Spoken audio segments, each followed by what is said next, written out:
జై శ్రీరామ్. శ్రీమాత్రే నమః. శ్రీ గురుభ్యో నమః.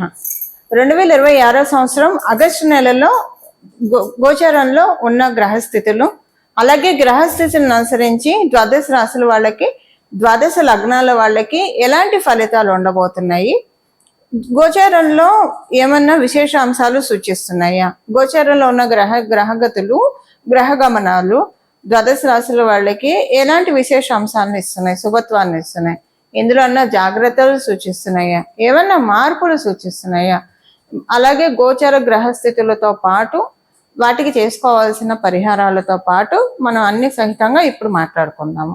మొదటగా గోచారంలో ఉన్న గ్రహ గమనాలు, గ్రహస్థితులు.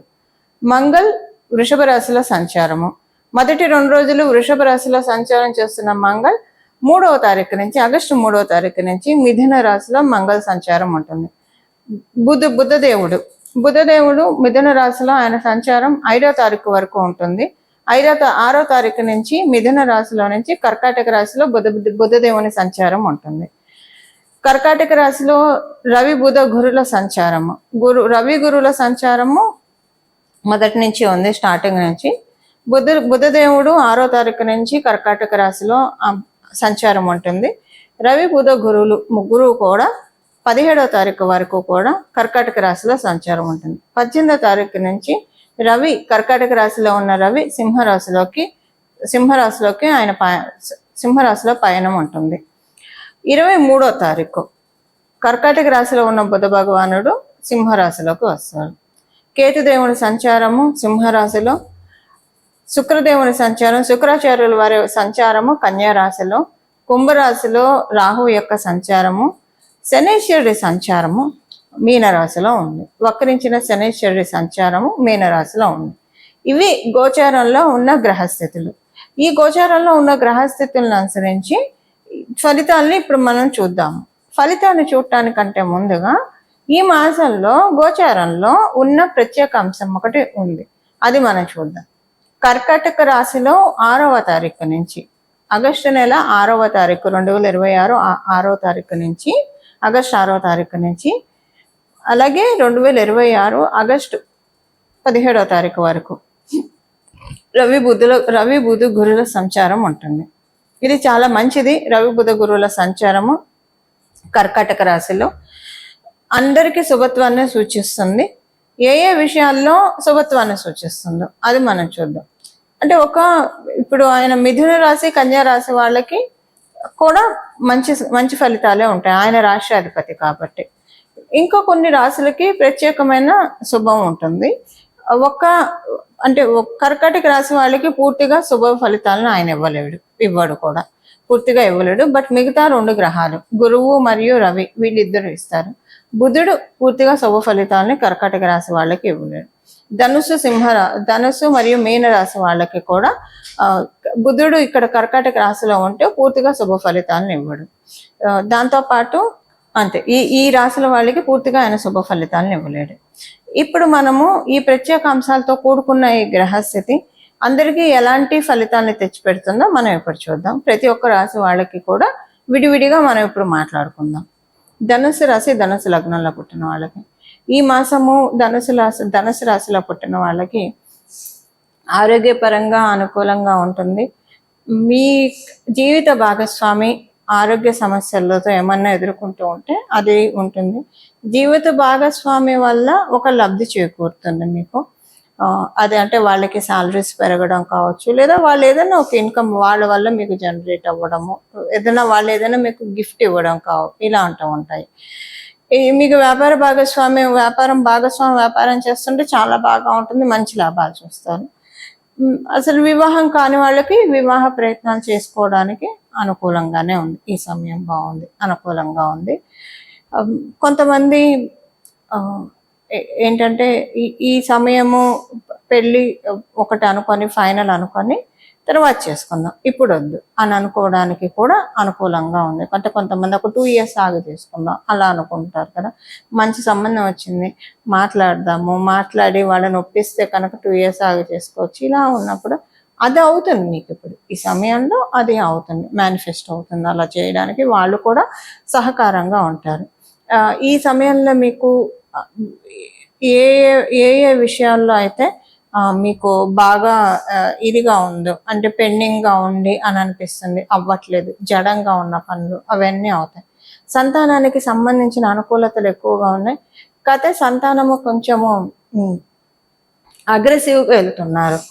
ఇలా వెళ్ళడం కరెక్టో కాదు అంటే మీతో మొండి వైఖరి ప్రదర్శించడం అదేం ఉండదు.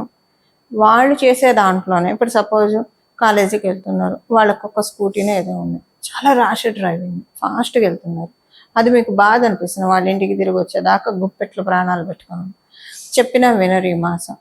సెకండ్ థింగ్, ఒకవేళ ఇలా కాదు, వాళ్ళు అలా ఏం లేదు, వాళ్ళు చేసే ఉద్యోగం వ్యాపారంలో కొంచెం ర్యాష్గా ఉంటారు, దీనివల్ల వీళ్ళకి వృత్తికి ఏమైనా ఇబ్బంది వస్తుందేమో, ఇలాంటివి కొంచెం బాగా మీకు బాధ అనిపిస్తుంది. కానీ ఇదంతా కూడా ఈ మాసం వరకే ఉండే ఫలితాలు, తర్వాత ఇది క్యారీ అవ్వవు. ఏదైనా చిన్న ఇబ్బంది వచ్చినా వెంటనే సమస్య పోయే విధంగానే ఉంటుందన్న విషయాన్ని మీరు గుర్తెరగండి. ఇదేమి ఎక్కువగా మీకు తర్వాత క్యారీ అయ్యే విషయం అయితే ఇది కాదు. ఇలా మిమ్మల్ని భగవంతుడి యొక్క కృప ఈ మాసంలో చాలా చక్కగా ఉంది. దేవతల ఆశీస్సులు చాలా చక్కగా ఉన్నాయి. ఈ మాసం మీరు ప్రతిరోజు కూడా ఏదైనా దేవాలయానికి, అంటే ఇది ఒక ప్రత్యేకమైన రెమెడీ మీ రాశి మీ లగ్నం వాళ్ళకి, ఏదైనా దేవాలయానికి వెళ్తే చాలా బాగా ఉంటుంది, కుటుంబంలో బాగుంటుంది, ఫైనాన్షియల్గా కూడా చాలా చక్కటి పరిస్థితులు మీరు చూస్తారు. ఇవి ఈ మాసం యొక్క గోచర గ్రహస్థితుల ఫలితాలు. ధనుసు రాశి ధనుసు లగ్నంలో పుట్టిన వాళ్ళకి పరిహారము, ఏం పరిహారం చేసుకోవాలి? ఇప్పుడు మనము ఫలితాలు తెలుసుకున్నాము, దీనికి తగ్గట్టు పరిహారాలు ఏం చేసుకోవాలో ఇప్పుడు మనం చూద్దాము.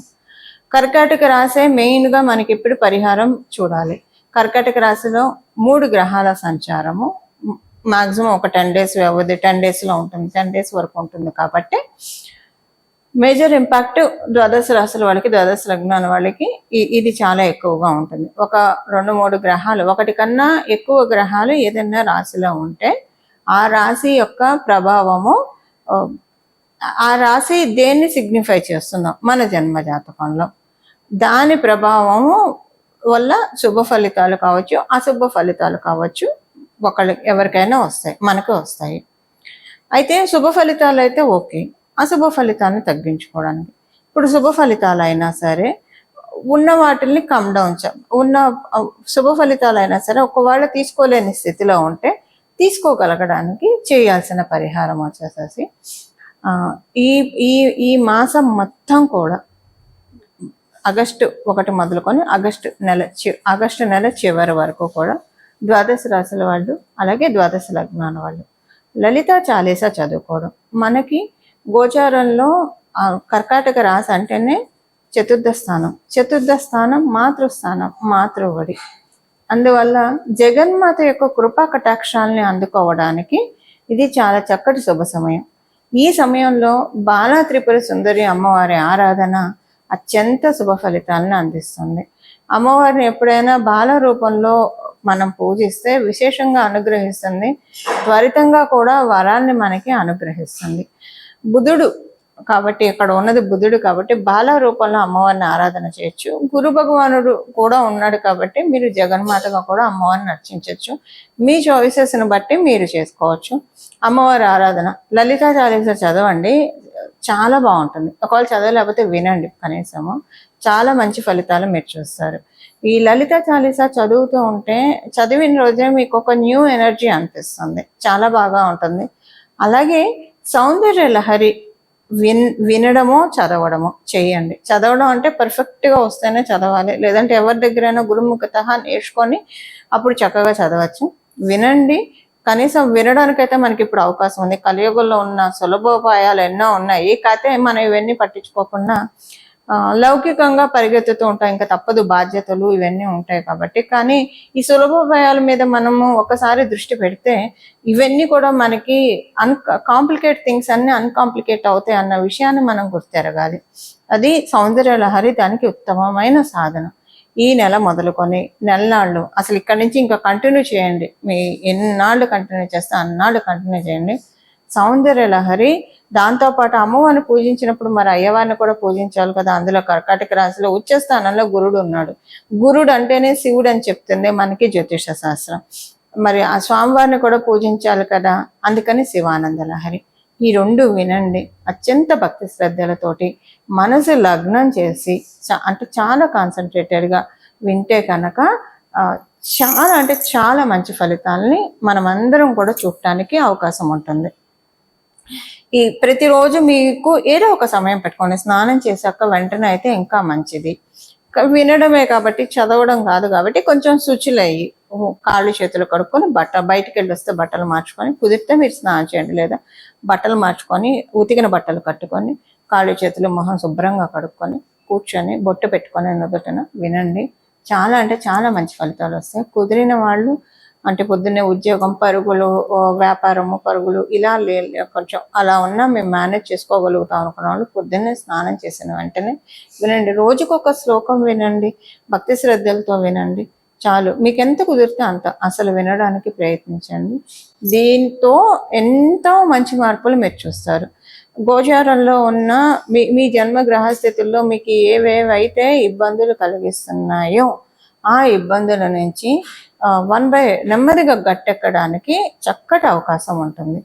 ఇది ఈ మాసం చేసుకోవాల్సిన గోచర గ్రహస్థితుల రీత్యా చేసుకోవాల్సిన పరిహారము. ఇలా మనందరం కూడా జగన్మాత మరియు మహాదేవుడు ఆశీస్సుల్ని పరిపూర్తిగా అందుకోవాలని చెప్పి మనస్ఫూర్తిగా ప్రార్థిస్తూ, ఇంకొకటి దీంతో పాటు ప్రతిరోజు విష్ణు సహస్రనామం పారాయణం చేస్తే చాలా మంచి ఫలితాలు వస్తాయి. విష్ణు సహస్రనామం చదవండి లేదా వినండి. ప్రతిరోజు చేస్తే కనుక అత్యద్భుతమైన ఫలితాలను తీసుకోవడానికి అవకాశం ఉంటుంది. ఇలా మనం అందరం కూడా భగవంతుడి కృపా కటాక్షాలకి పాత్రలం అవ్వాలని చెప్పి మనందరి తరఫున మనస్ఫూర్తిగా శరణు వేడుకుంటూ మంగళం. నమో భగవతే వాసుదేవాయ.